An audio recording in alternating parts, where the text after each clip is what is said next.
ಜೀವನದ ಕೊನೆಯ ದಿನ, ಇದು ನಿರ್ನಾಮದ ದಿನ. ಈ ಸಮಯ ಕಳೆದರೆ ಮುಂದಿನ ದಿನಗಳನ್ನು ನಾವು ನೋಡೋದಕ್ಕೆ ಸಾಧ್ಯ ಇದೆಯಾ ಇಲ್ವಾ ಅಂತ ಕೌಂಟ್ ಮಾಡ್ತಾ ಇದ್ದಂಥ ಇರಾನಿನ ಪ್ರಜೆಗಳು ಇವತ್ತು ಇರಾನ್ನ ಬಾವುಟವನ್ನ ಬೀದಿಗಳಲ್ಲಿ ಬೀಸಿ ಸಂಭ್ರಮಾಚರಣೆ ಮಾಡ್ತಾ ಇದ್ದಾರೆ. ಇಸ್ರೇಲ್ ಮತ್ತು ಅಮೆರಿಕ ಬಾವುಟಗಳನ್ನು ಸುಟ್ಟು ಹಾಕಿ ಟ್ರಂಪ್ನ ಡೆಡ್ಲೈನ್ ಜೋಕ್ಗೆ ನಗ್ತಾ ಇದ್ದಾರೆ. ಕಾರ್ಟೂನ್ ಮಾಡಿ ಟ್ರಂಪ್ನ ಹೀಯಾಳಿಸ್ತಾ ಇದ್ದಾರೆ. ಹಾಗೆ ನೋಡಿದರೆ ಈ ಮಂಗಳವಾರ ಅಮೆರಿಕಾದ ಟೈಮಿಂಗ್ 8 ಗಂಟೆ ರಾತ್ರಿ, ಇರಾನ್ನ ಟೈಮಿಂಗ್ ಮಧ್ಯರಾತ್ರಿ 3 ಗಂಟೆ 30 ನಿಮಿಷ. ಇರಾನ್ನನ್ನು ಶಿಲಾಯುಗಕ್ಕೆ ಕರ್ಕೊಂಡು ಹೋಗ್ತೀವಿ, ಇರಾನ್ಗೆ ನರಕವನ್ನು ತೋರಿಸ್ತೀವಿ. ಇನ್ನು 1000 ವರ್ಷಗಳು ಕಳೆದರೂ ಕೂಡ ಇರಾನ್ ಮೇಲೆ ಎದ್ದು ನಿಲ್ಲೋದಕ್ಕೆ ಸಾಧ್ಯ ಆಗದೆ ಇರೋ ರೀತಿಯಲ್ಲಿ ಬೊಂಬಾರ್ಡ್ ಮಾಡಿಬಿಡ್ತೀವಿ ಅಂತ ಟ್ರಂಪ್ ಎಚ್ಚರಿಕೆ ಕೊಟ್ಟಿದ್ರು. ಇಡೀ ವಿಶ್ವ ಅಲಾರಾಮ್ ಇಟ್ಕೊಂಡು ಕಾಯ್ತಾ ಇತ್ತು ಏನಾಗುತ್ತೆ ಅಂತ. ಭಾರತೀಯ ಕಾಲಮಾನದ ಪ್ರಕಾರ 5 ಗಂಟೆ 30 ನಿಮಿಷ ನಸುಕಿನ ಜಾವ. ಆದರೆ ಏನೂ ಆಗಲೇ ಇಲ್ಲ. ಮತ್ತೆ ಫ್ಲಿಪ್ಪರ್ ಆದರೂ ಟ್ರಂಪ್. 2 ವಾರಗಳ ಕಾಲ ಕದನ ವಿರಾಮ ಘೋಷಣೆಯಾಗಿದೆ. ಹಾಗಾದ್ರೆ ಇದು ಕದನ ವಿರಾಮವೋ ಯುದ್ಧದ ಅಂತ್ಯವೋ ಅಥವಾ ಮುಂದೇನಾಗಲಿದೆ? ಷರತ್ತುಗಳನ್ನೆಲ್ಲ ಒಪ್ಪಿಕೊಂಡಂತಾಯ್ತಾ? ಹರ್ಮುಜ್ ಜಲಸಂಧಿ ಓಪನ್ ಆಯ್ತಾ? ಯುದ್ಧ ಮುಗಿದೋಯ್ತಾ?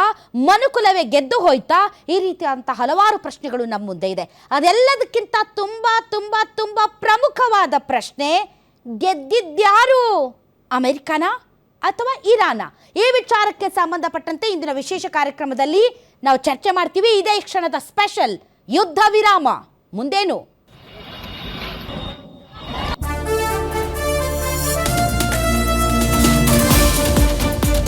ಇರಾನ್ ಅಮೆರಿಕ ಯುದ್ಧಕ್ಕೆ ಅಲ್ಪ ವಿರಾಮ. 2 ವಾರಗಳ ಕದನ ವಿರಾಮಕ್ಕೆ ಇರಾನ್ ಒಪ್ಪಿಗೆ. 10 ಷರತ್ತುಗಳನ್ನ ಇಟ್ಟು ಕದನ ವಿರಾಮಕ್ಕೆ ಒಪ್ಪಿದ ಇರಾನ್. ಹರ್ಮುಜ್ ಜಲಸಂಧಿ ತೆರೆಯಲು ಇರಾನ್ ಸಮ್ಮತಿ. ಹರ್ಮುಜ್ ಜಲಸಂಧಿ ಓಪನ್, ವ್ಯಾಪಾರ ಸರಾಗ. ಆಟೋ ಗ್ಯಾಸ್ ಸಮಸ್ಯೆಗೆ ಸಿಗುತ್ತಾ ಮುಕ್ತಿ? ದೂರವಾಗುತ್ತಾ ಪೆಟ್ರೋಲ್ ಡೀಸೆಲ್ ಆತಂಕ? ಇನ್ಮುಂದೆ ಗ್ಯಾಸ್ ಪೆಟ್ರೋಲ್ ಪ್ರಾಬ್ಲಮ್ ಇರೋದಿಲ್ವಾ? ಕೊನೆಗೂ ವಿಶ್ವದ ದೊಡ್ಡಣ್ಣ ಸೈಲೆಂಟ್ ಆದ್ನ? ಅಸಲಿಗೆ ಯುದ್ಧ ಗೆದ್ದಿದ್ದು ಯಾರು?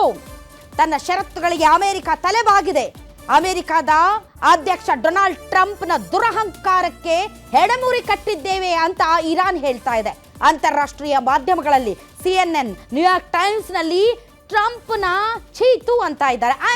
ಟ್ರಂಪ್ ಸೋತೋದ್ರು ಅನ್ನೋ ಲೆವೆಲ್ಗೆ ಮಾತಾಡ್ತಾ ಇದ್ದಾರೆ.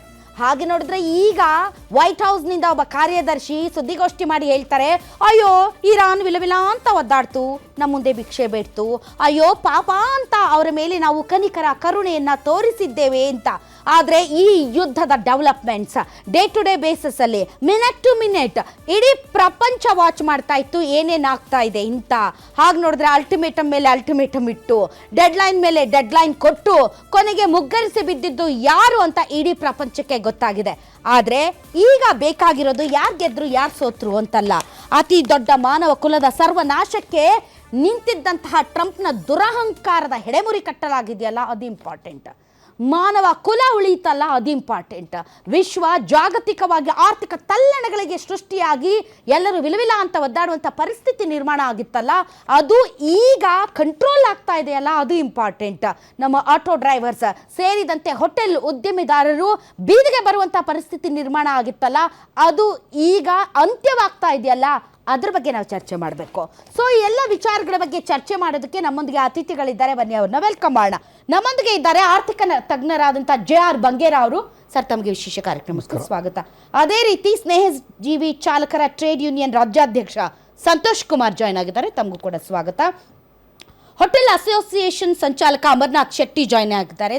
ಸರ್, ತಮಗೂ ಕೂಡ ಸ್ವಾಗತ. ಹಾಗಾದ್ರೆ ಬನ್ನಿ ನಮ್ಮ ಡಿಸ್ಕಷನ್ ಆರಂಭಿಸೋಣ. ಎಸ್ ಬಂಗೇರ ಸರ್, ಸೋತಿದ್ಯಾರು ಗೆದ್ದಿದ್ದಾರು? ಅಮೆರಿಕನ, ಇರಾನ ಅಥವಾ ಮಾನವ ಕುಲನ? ಏನ್ ಸರ್ ಗೆದ್ದಿದ್ದು ಇವತ್ತು? ಇದೊಂದು ವಿಶೇಷವಾಗಿ ಮಾನವ ಕುಲಕ್ಕೆ ಆದ ಜಯ ಅಂತ ಹೇಳ್ಬೋದು. ಆದರೆ ಒಂದು ಹೇಳ್ಬೇಕು, ನೀವೇನು ಗೆದ್ದದ್ದು ಸೋತದ್ದು ಬರೋದಿಲ್ಲ ಇಲ್ಲಿ. ಯಾಕಂತ ಹೇಳಿದ್ರೆ ಈ ಪರಿಸ್ಥಿತಿಯಲ್ಲಿ ಇದಕ್ಕೊಂದು ಹಿನ್ನೆಲೆ ಇದೆ. ಸಾಧಾರಣ ಒಂದು 2 ದಶಕಗಳ ಹಿನ್ನೆಲೆ ಇದೆ. ಅಮೆರಿಕ ಮತ್ತು ಇರಾನ್ ಮಧ್ಯ ಈ ವೈಮನಸ್ಯ ಯಾಕಂತೇಳಿ ಅವ್ರು 2015ರಲ್ಲಿ ಅವರು ಈ ಆಕ್ಟಿವೇಶನ್ ಆಫ್ ದಿ ಯುರೇನಿಯಂ ಅಂದರೆ ನ್ಯೂಕ್ಲಿಯರ್ ವೆಪನ್ ರೆಡಿ ಮಾಡ್ತಾಯಿದ್ರು. ಭಾಳ ಆಳವಾಗಿ ಕೆಲಸ ಮಾಡ್ತಾಯಿದ್ರು. ಪರ್ವತದ ಮಧ್ಯ ಒಂದು ವಿಶೇಷವಾದ ಜಾಗವನ್ನು ಸೃಷ್ಟಿ ಮಾಡಿ ಮಾಡ್ತಾಯಿದ್ರು. ಅದಕ್ಕೆ ಹಿಂದೆ ಒಂದು ಸಲ ಹೊಡೆದಾಕಿದ್ದಾರೆ. ಯಾರು ಅಮೆರಿಕದವರು. ಇದು 3ನೇ 4ನೇ ಅವ್ರ ಇದು ಅಟ್ಯಾಕ್ ಮಾಡೋದು. ಇದು ಹೊಸ್ತೇನಲ್ಲ, ಅಮೆರಿಕಕ್ಕೆ ಇದೇನು ಹೊಸ್ತೇನಲ್ಲ. ಅಮೆರಿಕ 215ರಲ್ಲಿ ಇವರು ಈ ಅಮೆರಿಕ ಅವ್ರ ಮೇಲೆ ಇದು ಹಾಕಿದ್ದು, ಬ್ಯಾನ್ ಹಾಕಿದ್ದು, ಸ್ಯಾಂಕ್ಷನ್ಸ್ ಹಾಕಿದ್ದು. ಸ್ಯಾಂಕ್ಷನ್ ಹಾಕಿದಾಗ 19ರಲ್ಲಿ ನಮಗೆ ಇದು ಇದು ಕ್ರೂಡ್ ಉಂಟಲ್ಲ, ನಾವು ತಗೊಳ್ಳಿಕ್ಕೆ ಆಗಲಿಲ್ಲ ಇಂಡಿಯಾಕ್ಕೆ. ಅದಕ್ಕೆ ನಾವು ಬೇರೆ ಕಡೆಯಿಂದ ತರಿಸುವಂಥ ವ್ಯವಸ್ಥೆ ಮಾಡಿದ್ವಿ, ಗಲ್ಫ್ ಕಂಟ್ರಿಯಿಂದ, ರಷ್ಯಾದಿಂದ ತರಿಸ್ಲಿಕ್ಕೆ. ಆಮೇಲೆ ರಷ್ಯಾದಿಂದ ಕೂಡ ಅಮೆರಿಕ ಬ್ಯಾನ್ ಮಾಡಿತ್ತು ಯುಕ್ರೇನ್ ವಾರಿಂದಾಗಿ. ಈಗ ಅಮೆರಿಕ ಏನಾಗಿದೆ ಅಂತ ಹೇಳಿದ್ರೆ, ಈ ಯುದ್ಧದಲ್ಲಿ ಅಂದರೆ ಜೂನ್ 25ಕ್ಕೆ ಒಂದ್ಸಲ ಹೊಡೆದಾಕಿದ್ರು, ಆಮೇಲೆ ಪುನಃ ಅದನ್ನು ನಿಲ್ಲಿಸ್ಬಿಟ್ಟು ಪುನಃ 26ಕ್ಕೆ ಸ್ಟಾರ್ಟ್ ಮಾಡಿದರು. ಅದು 28 ಫೆಬ್ರವರಿ 28ರಿಂದ 40ನೇ ದಿನ ಅದು ಘೋಷಣೆ ಮಾಡಿದರು. JD ವಾನ್ಸ್ ಇಲ್ಲ ಅಂತ ಹೇಳಿದ್ರೆ ಅಲ್ಲಿ ಈ ಸಂಧಾನ ಆಗ್ತಾ ಇರಲಿಲ್ಲ.